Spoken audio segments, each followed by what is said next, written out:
Hey, Friar family, Ryan Gomes here. I would just like to say thank you for all the support you have shown me and our program over the years. So grab your tickets, bring your Friar pride, and let's make this season unforgettable. Thank you for everything you do for Friartown. Go Friars. Good evening, everyone, and thank you for joining us. My name is Sean Richardson. I'm the Assistant Director of Alumni Relations with attention to affinity-based programming here at Providence College, and one of my many responsibilities is to host virtual programming, so I'm happy you're all here.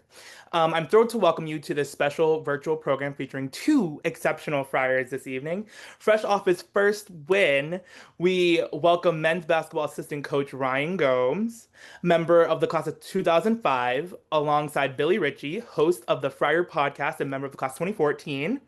Ryan and Billy will talk about Ryan's journey from PC to the NBA, what brought him back to Friartown, and preview for the highly anticipated men's basketball season. But before we begin, I want to take a moment to thank the National Alumni Council, the National Alumni Association, and PC Athletics for making tonight's program possible.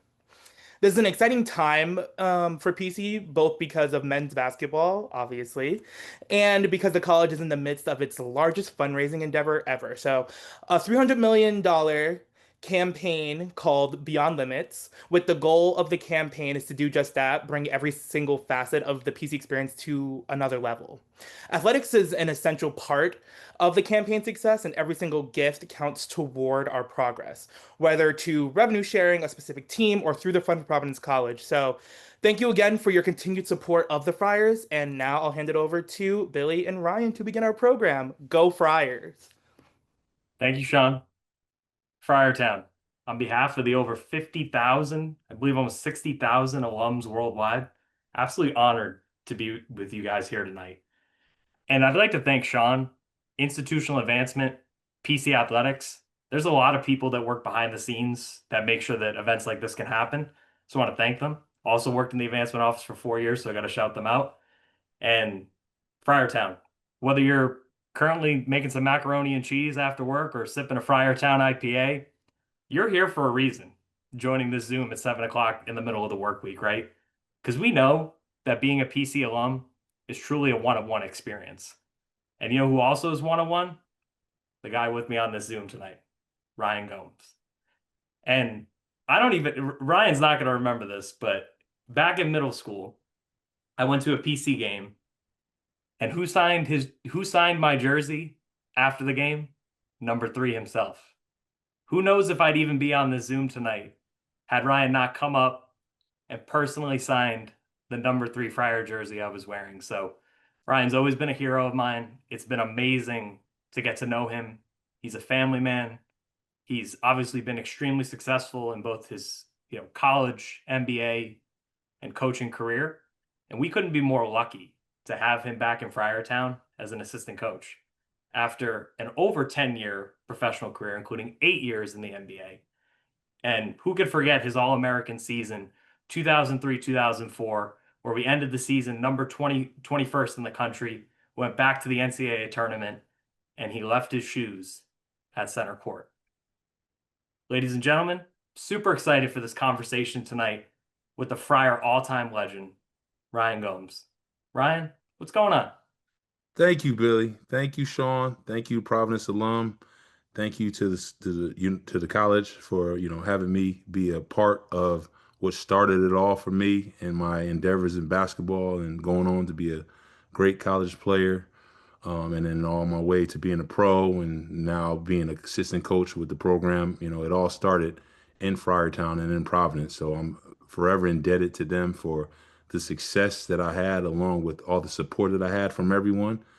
But currently, right now, I'm just happy to be on the sidelines again. I still wear sneakers, but I don't wear the ones where I can go ahead and run up and down the court in. I go in the ones where I can go ahead and give a little bit more information and insight of what it is like to be a Friar, or what it was like for me to be a Friar, but also what it's like to compete and compete at the highest level and bring your best foot forward each and every night and live with the results after, but know how prideful it is to go out there and have so many people supporting you, and you have your own dreams and accomplishments you have to make. But you got to understand, like, the crowd, the energy, the fans, they provide that spark for you as well. And I will be forever remembering of all those great times I had there in Providence. And even when we were on the road and how our fans travel and support us and supported our team when I was playing there for the 4 years I was there on the road, in the Garden, West Virginia, wherever we were at, we had a great crowd, especially at the UConn games. Of course, gotta shout out the UConn games. When we beat I gotta UConn, shout well, out. when we beat the Ben Gordon, Charlie Villanueva, Emeka Okafor team in 2003, 2004. Yes. So, but let's talk about your upbringing in Connecticut, Waterbury, Connecticut, right? You recently were inducted in the Hall of Fame, the Hank O'Donnell Hall of Fame, brought your family with you for that very special occasion. What was that like to be honored in your hometown as one of the best to ever play? It was great. It brought me back to like the real start of, my journey and me writing my book of life. And I just remember the times of me growing up and not even envision professional athlete. Just envisioning just going out there and just doing the best that I can in my ability through the values that friends, family, supporters, but especially my mother instilled in me, and just watching the things that she's done as a single mom at the time, and just the sacrifices she made, the things she only asked of me to do was be a good student, and whatever you try to go do, work as hard as you can at it. And those values stuck with me in the beginning stages of my career, along with some tutelage I got from a lot of coaches, a lot of people in the community who would support me. And I would just, I just remember those times. And then I lead on to me playing in high school and me coming to Providence and me being All American and playing professional. But it all started, back when I was a youngster in the city I grew up in Waterbury, Connecticut. So to be recognized by them and knowing like I got a lot of my values from me being in that community, and then I just used those in other communities and gained other things from other communities, and it just helped me blossom to become um, a great young man, I would say at the time. And then after a young man, try to become a great teammate, then try to become a great professional, and just try to be a stand-up guy for all the things that I continue to try to go do with the rest of my career on and off the court. And just being recognized by my city had let me wanted to, it's like a thank you to them for you guys have helped grown these things into me. And I couldn't be here if I wasn't, supported by those people close to me in the city of Waterbury. Your senior season, you averaged 27 points, 16 rebounds, 5 assists, and 3 blocks per game. That's personally making me tired just thinking about it. It's absolutely just it's so impressive to look back on. Your determination at such a young age to be great was evident, right? And was that, from the work ethic, was that always a part of you that you felt you had that greatness in you? Yeah, I want to say it was a part of, going back to my mom and just the sacrifices. Basketball is a game, a sport where you have teammates and you have to do your part and try to be the best you can in whatever role you're supposed to be in. And when I was in high school, that was my thing. I had a great knack for rebounding the basketball and close around the basket and putting, the offensive rebounds back in, or just grabbing defensive rebounds and starting to break. So I think my knack and scoring ability came from just my determination of just trying to win that possession. And that's what I became great at, is just having a knack and vision to see the basketball when it's coming off the rim, or having good hands around the rim, because if it was coming off, I could just have a natural reaction to get it. And then playing in the playground, playing outside and playing against older guys. A guy who went to UConn is Edmund Saunders. He was someone I looked up to. He's from Waterbury, Connecticut. He was an All American in high school. He was on covers of magazines, so I would play against him a lot. He was older than me, but I would play against him and a lot of guys on the playground. I still got a lot of scrapes and scratches from playing against some guys, and there's no blood, no foul was kind of the saying back in the day. So I got a lot of determination without the referees being around. We were just playing basketball, playing 21 on the park, and then all my friends I grew up with that was at the time way better, way more skilled than me, but my determination to try to be the best player I can be, and try to see the things that they were getting recognized for and try to outdo them. I think that's where my knack came and my competitiveness came from, learning from your peers and people you played against. Went on to AAU, and that's when I really got recognized, being outside of my city and playing in a lot of AAU tournaments, travel basketball. And that's where, Providence really came into play, is not from my high school times, but when I was playing in AAU. And Steve DeMayo, who was on the coaching staff at the time, is the coach who recognized me first, and then brought it to Tim Welsh and Vince Cotoro and Phil Seymour, and of course Tim Welsh, and they had to sign off on the things that they consistently were seeing with me on the basketball court. I mean, you're making me want to go out and play a game of 21 myself right now. Kids these days, do they even play, outside play some 21? I don't think so. I drive by, any area I'm in, I'm looking at the parks. I don't really see too many people playing on concrete anymore. There's a lot of more scientific reasons and, things that people are talking about now. But back in those days, you really didn't have a lot of access to getting inside of a lot of hardwood courts to play inside basketball. You wasn't getting the key to your high school to go do that. So, the outdoor courts were where a lot of my generation thrived on. Now there's a lot of, newfound and new, places for people to play now. So not knocking them, but I think the toughness and tenacity I got was more from playing outside on the playground than it was playing indoors. And then when you played indoors, it was like, oh, this is glamorous. Oh, if I dive on the floor now, I'm not gonna be bleeding after I get up. It's just Hmm. certain little things that triggered in my head, and I think that's what gave me that type of grit. For sure. And coming out of high school, certainly had some good offers and some great potential to play at other places, like, I believe it was Vanderbilt, LSU, Florida. But you ended up in Friartown. What made Friartown feel like home right away and that decision to come here? Well, the three schools I had, those schools were recruiting me too, but the three schools it came down to was Creighton and Dayton University. Those were the three, in Providence, of course, were the three schools that I was making my decision on going to. Dayton, I had a friend that was playing on my AU team who committed and was a point guard there. He would have been going in at the same time. His name was Mark Jones. And then for Creighton University, a guy I was young, I was 16, but I was playing with the older guy, so he was already at Creighton University. His name was Ismail Carroll, and another teammate, Terrell Taylor, was also at Creighton. So they were Connecticut guys, and if I was going to go away, it was going to be I wanted to go away to a school where I have actually knew somebody on the team, not just the coaches who were recruiting me. So it was those three. But when back then I was just happy to be getting an offer to play college basketball. I didn't even put like Big East versus Atlantic 10 or the conferences. I really didn't. That wasn't really a big thing of mine. It was like I'll be the first person in my family to get a college scholarship to go to a university, a college to play a sport. I was just excited and excited about that. But my mom at the time, she was pregnant with my little brother who is now just turned 25 because we're going back, to those days. He just turned 25 in September 21st, and he's Marcellus. He's my first brother, my only brother. So that was a big influence that I wanted to be close to home as well as being close to my only sibling that I had. And I wanted to leave, footprints or the mark of him to have a role model to look up to at the same time. And then people say, well, Providence is a bigger school. Is there in the Big East? They're going to you'll be local. Everyone could travel and go to your games and this, that, and the third. And DeMayo, to be quite honest, was on me since the end of my junior year. I started seeing him more and more at a lot of more tournaments, a lot of once a week phone calls. So he was always checking in with me. So he had more of an inside route as well because I know he believed in me before the trajectory started to look kind of bright.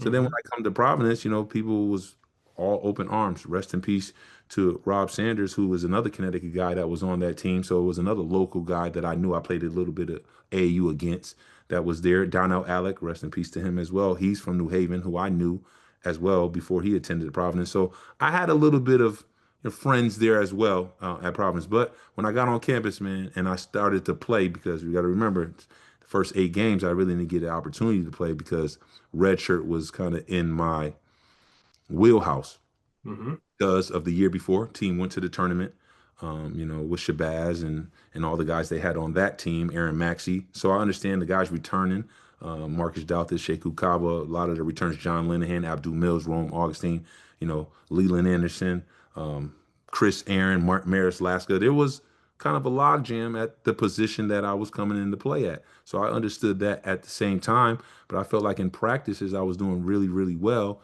And of course, the coaching staff knew, but I'm a young guy. You got to wait your turn, and I understood that. and I waited my turn. But when I did get the opportunity to play, I felt the love and I felt the passion from the fans of seeing the type of basketball I played, and it was the brand of what Big East basketball was. You know, rugged, below the free throw line, physical, fight for your position, scrap for what you want to go get. And then I think when I started to play, when I finally got my chance to play after South Carolina, because I was on the road, that's when the fans would probably just watching on TV or listening on the radio or just looking at the box score. And then when I came back, and I think George Washington was our first game back, I think that's what really opened up people's eyes. Like, oh, we might have something with this kid. And I always told the coaching staff, even at that moment, because I remember playing at South Carolina, they told me before the game, they said, I think Leland or somebody was out. Marcus was doubtful was going to be out. They were like, we think about playing you. I hope you're ready. And I told them, I said, I've been ready. So when I got that opportunity, when I got the opportunity to finally play, I told myself that once I get out here, I'm gonna make sure I stay out here. And that was just my motivation. And then I played well that game. We ended up losing, but I was a bright spot for a young freshman coming out there in 15-8 against South Carolina. And I got the nod to play again the next game. I think I came off the bench the next game. And then after that, I started starting, and I just continued to try to just work as hard as I can to just want to be better the next game than I was the game before. Yeah. And you brought it from the moment you stepped on the court. Your freshman year, averaging 13 points a game. I mean, in today's transfer portal college basketball world, the thoughts of redshirt, freshman year are less likely, right? But you stayed ready, you were ready. And we were talking about this before we came on. We got to talk about the Texas game, right? So many people on this tonight think about the Texas game as one of the best games in Friar history, even though we didn't take it in an OT. But what was that game like for you? That game, I ended up watching it the other day just because my kids were here, and I had got the link where you can watch some of our old games because I don't physically have the game. So I turned it on. I watched it pretty much from start to finish. Where when I turned on the game, they gave me where the starting of the game was, and we were down. I want to say like 17 points when the game finally came on the Mhm. screen. And what brings me back to that game is like the resiliency that we had in that game as a team. We were known as a 2-3 zone, sit back and make you work in a half court type of team. But when people look back and think of that game, we pressed a lot. We were picking up full court, man to man, pressing, trapping, and we got the crowd and we got ourselves like our motivation, our mojo back into that game. And we came back and fought back, and we end up taking the lead late in the game. Actually, with a possession, we were up three, and we had a shot at the rim. We missed. They come down, we get a deflection. Royal Ivy flies out to Royal Ivy. He just happens to be wide open. He knocks the three down to tie the game. We come down, we miss a shot. And then with 2 seconds to go, the famous shot that Friar fans hate and I hate as well is, PJ Tucker pretty much 2.4, I think 2.7 or something, 3.2, coast to coast, and he shoots a layup, and they replay it 25 times, and the Mhm. ball is still in his hands while the clock is at 0.0.0, but the little red alarm clock that's behind is not lit up yet. And they go to the scores table a bunch of times, and of course, every fan in the world wants overtime, but they huddle up a couple times. Tim Welsh even takes his suit jacket off, slams it down, and I think when I seen it on the game the other day, I seen his lips saying, "Oh no, no, it's overtime," and they say, "No, the basket's good," and it was devastating for us because we put ourselves in that situation by being down that much. But at the end of the game, the way we fought back, the way it was, it deserved another 5-minute overtime, I believe, and it goes down as one of the best games I played in that didn't lead to victory. But we learned a lot about ourselves that game. If I remember, I think after that game we went on a 6-game win streak after we lost that game. And just like when we played URI, I think early in the year we lost that, and then we went on a 6-game win streak there. But we built a lot of more toughness through each other. We value possessions a little bit more. We know how to close games a little bit more after that situation. But I tell people still to this day, even I told my daughter the other day, like the light you see in the NBA and in college now around the whole backboard that's lit up. I would like to say that Providence, Texas game is the game that made the rules kind of change and put that red light behind, because if that was in the play now, the basket would have not counted and we would have went to overtime. But it was different times. It was ancient times back then when that occurred. Just you talking about that game, I could feel it, right? And I was saying I was younger back then, but man, I mean, that was so huge for us being on ESPN, playing marquee opponent, right? The trajectory of the season, right?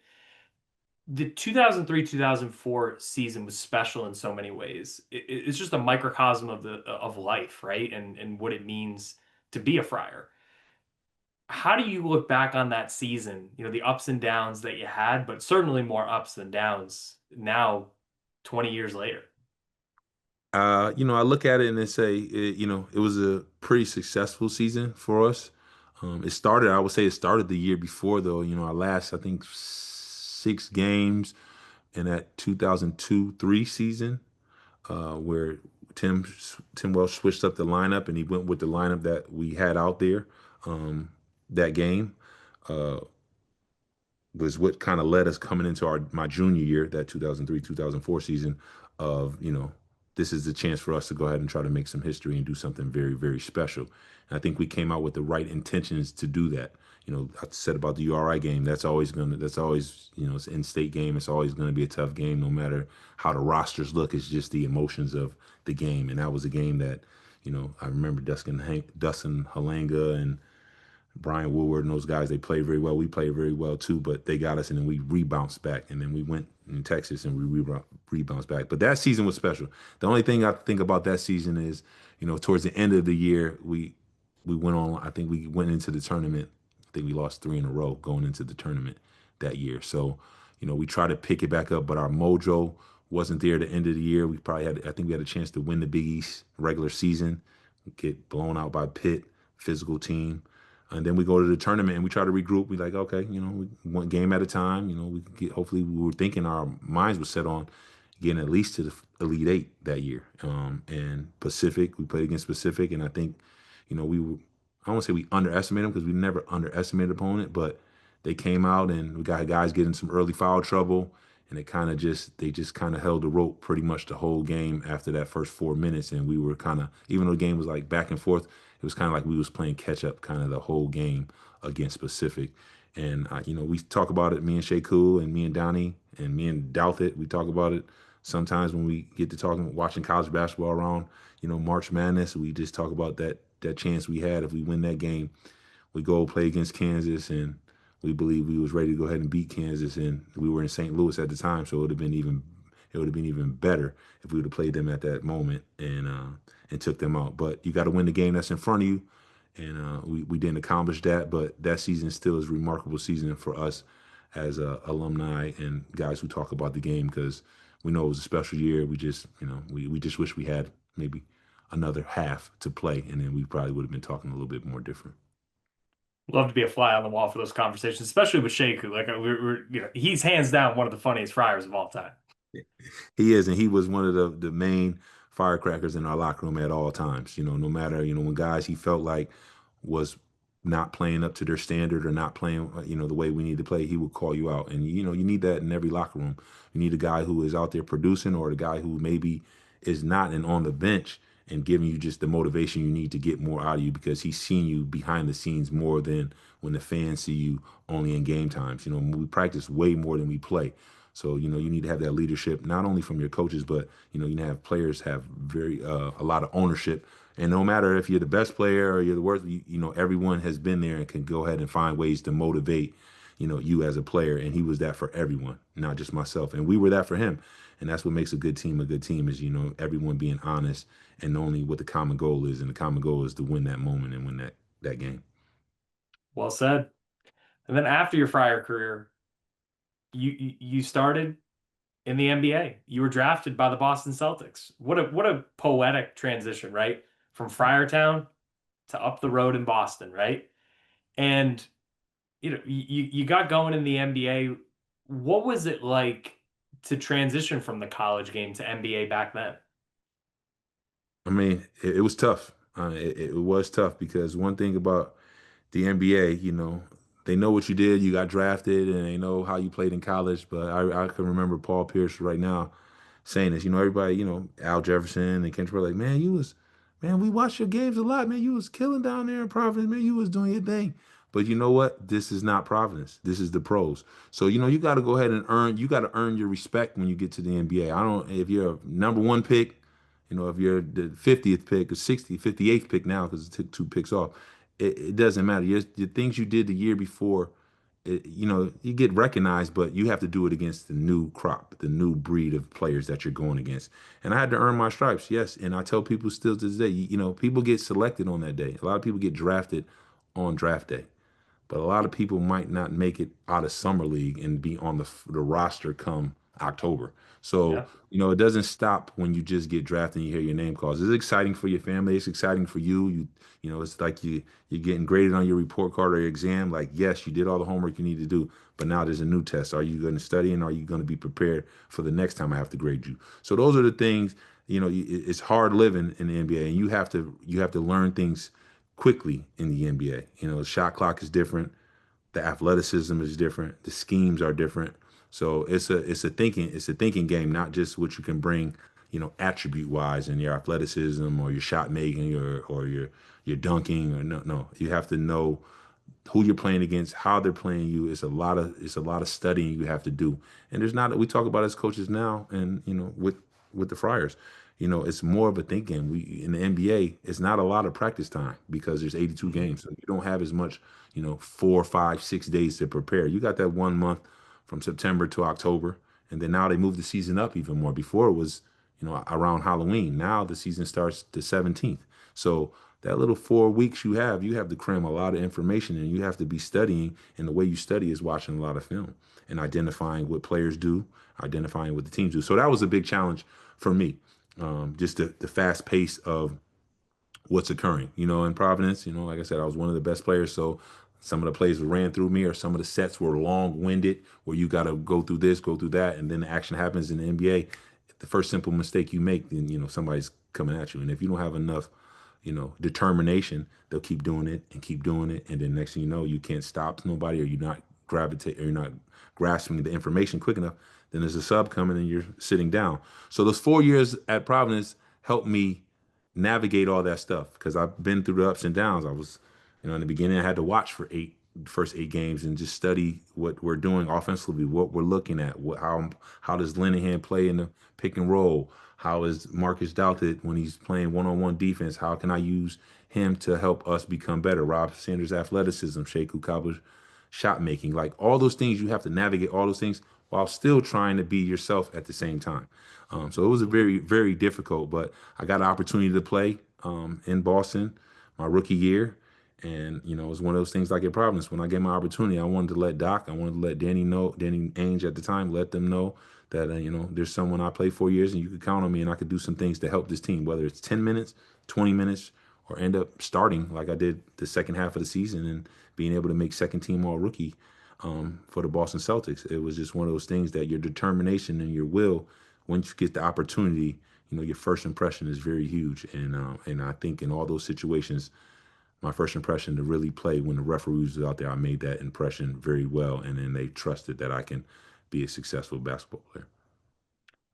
From 2006 to 2010, you were averaging double figures in the league.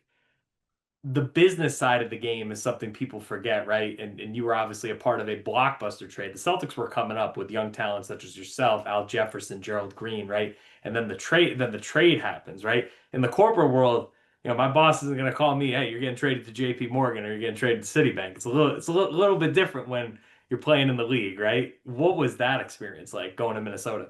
Man, it was great as we look at it right now, as we peel back the tape. But in the beginning, I remember me, Brian Scalabrine, um, Leon Poe. There was a few of us. We were doing some event with the Celtics out in Maine, and we was up there for like 4 days, staying the night.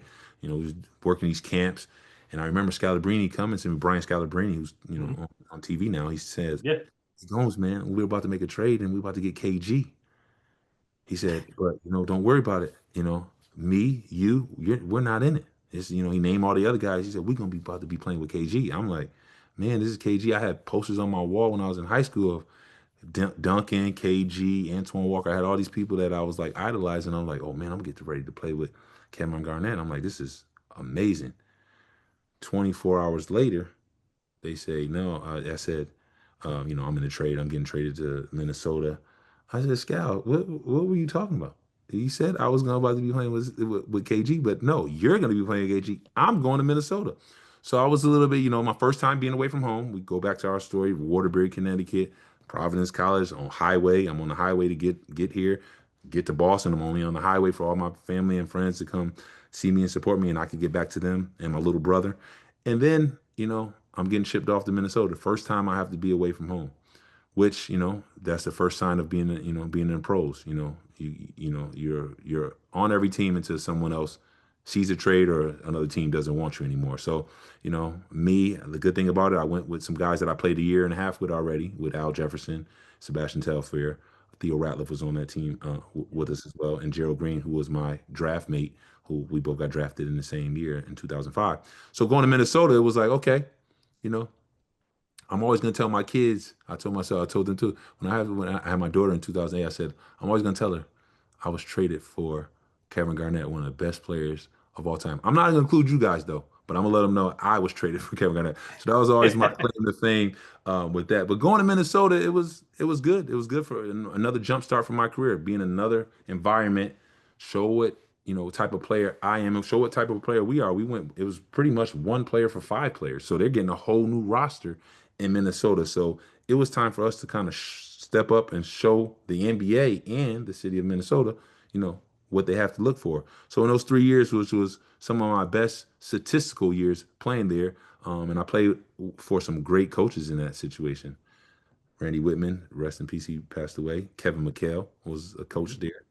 Kurt Rambis, Bill Lambier.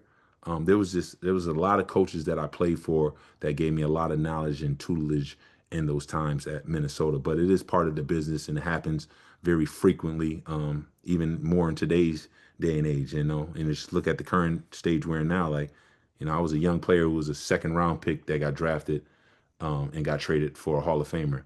Now we're trading, Luka Doncic for Anthony Davis. So it's not few and far in between. People could get traded at the blink of an eye because it is a business at the end of the day. It is, but you navigated it well. Time with the Celtics, the Timberwolves, the Clippers, the Oklahoma City Thunder, and then it led you into coaching, right?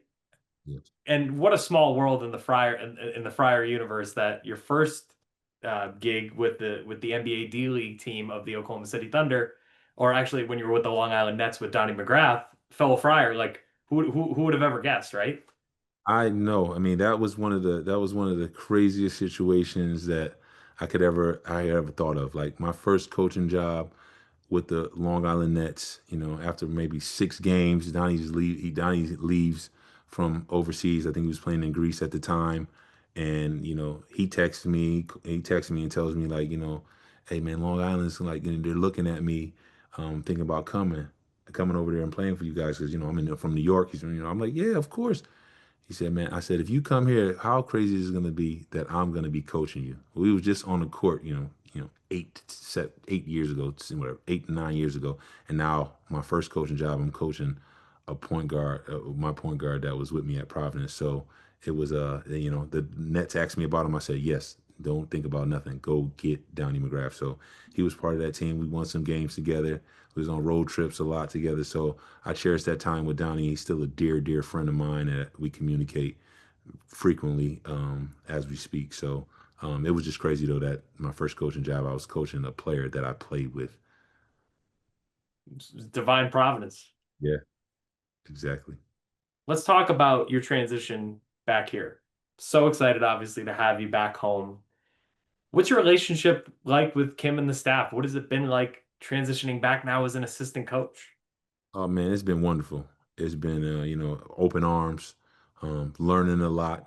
They've been together for some years now, even leading back to George Mason, Kim and the staff, and then currently now for the last 2 years being in the Big East with together. And I came and met those guys when they first got the job here because I always just peeked my head around Friartown. Even when I was in other situations during the summertime, I would always, pop my head in. And then when I was down at overtime at OTE coaching out there, when Kim got it, I was talking to him back then. So I've been very involved with them for a few years now. And then when the opportunity presented itself this year, when there was going to be some movement on the staff from last year, I came up here right in I want to say May, and I sat down and watched some of the guys work out, and sat and had good conversation with Kim. And if availability had popped up, then he was going to be interested to seeing what I would like to do. And when the opportunity presented itself, I said, you don't even have to ask me no more. I'm definitely want to be a part of what's going on in the landscape of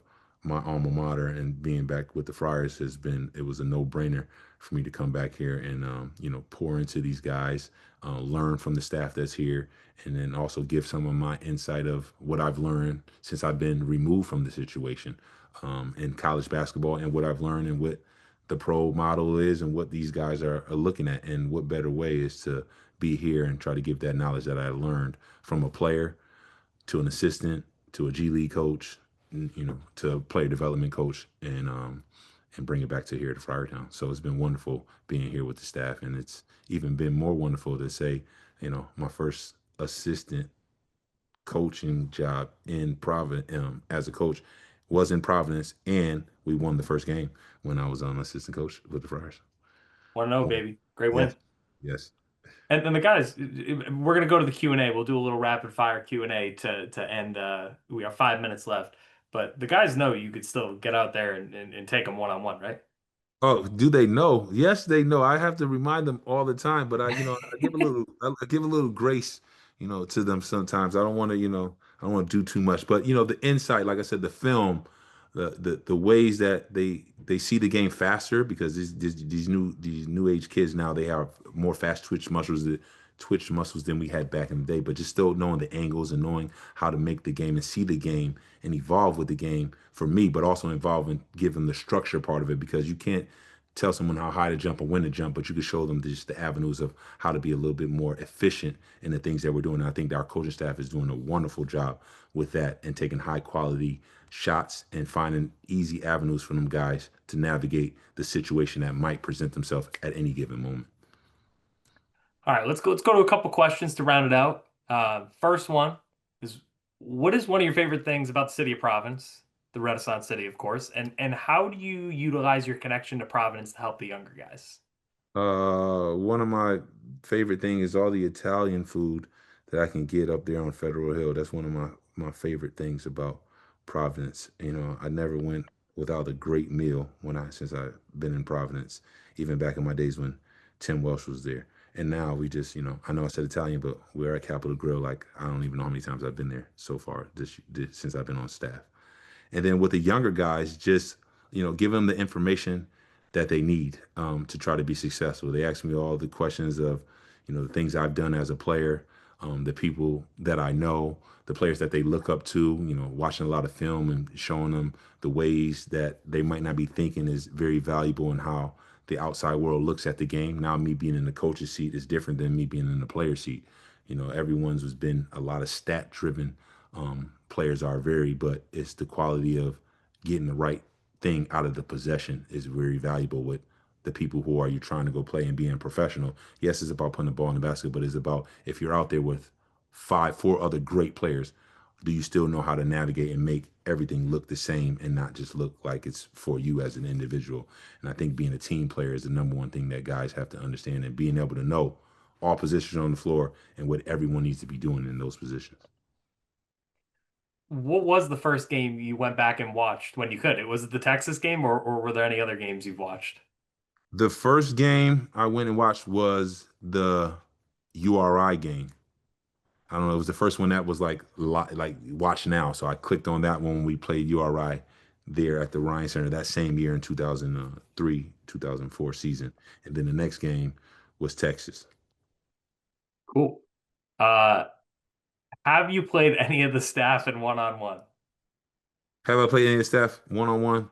Yeah. No, no, we don't get out there. We don't get out there and play. We haven't been out there and play. But I told the GAs and the managers. I said, just let me know when the time is right, and then I'll be out there and play. But I shoot a lot. I shoot a lot with the guys. Just some spot shots. Just let them know. They thought I was just a back to the basket scorer in the paint, but now I let them know that I can really shoot the ball. If you had to pick one memory, RG, one memory as your fondest memory in your Friar career, what would it be? One memory. My la- the game, my senior night game against St. John's. You know, leaving my shoes on the court, just a replication of like wanted everybody in the arena and everybody watching to know like this is my last time playing here, but I left everything I had in the tank here in Providence, and I'm grateful for the opportunity to even lace my shoes up and play on the Big East court like that. So that's my fondest memory is, leaving my shoes on the court the last And game. and and last thing, when I interviewed you for the 2003-2004 pod series, you thanked everybody. I want to give you the chance, of course, to kind of end with some closing thoughts and I'm sure there's so much gratitude you have to be back. What do you have to tell the fans? I have to tell the fans of current and past that I'm very thankful. I think I'm speaking for all Friars that ever wore the uniform. I think no person that ever has put that jersey on could say that they did it alone. So I would like to say I thank you for all the support. We thank you as Friar alum, Friartown. We thank you so much for everything you have poured into us. Because what we do, we can't do it without the energy, without the support, without the throwing beers on Texas players on the way out, just the way you heckle the referees, just everything you have done for us to go out there and play and give it our all for you guys. The sacrifices you make, the games at 7, you guys come probably straight from work to go right to the arena to go ahead and tailgate a little bit and to pour into us. So what better way is to give you, all our pride, all our blood, sweat, and tears out there to try to win for the community.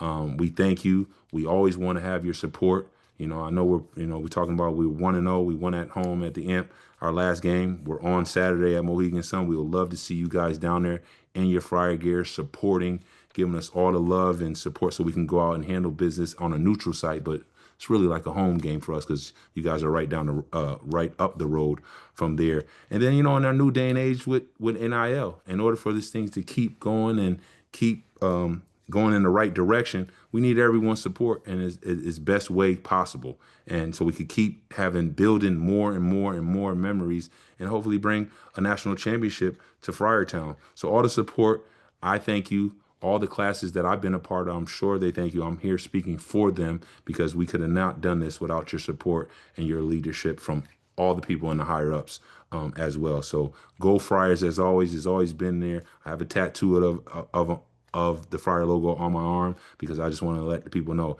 that's how much I bleed black and white.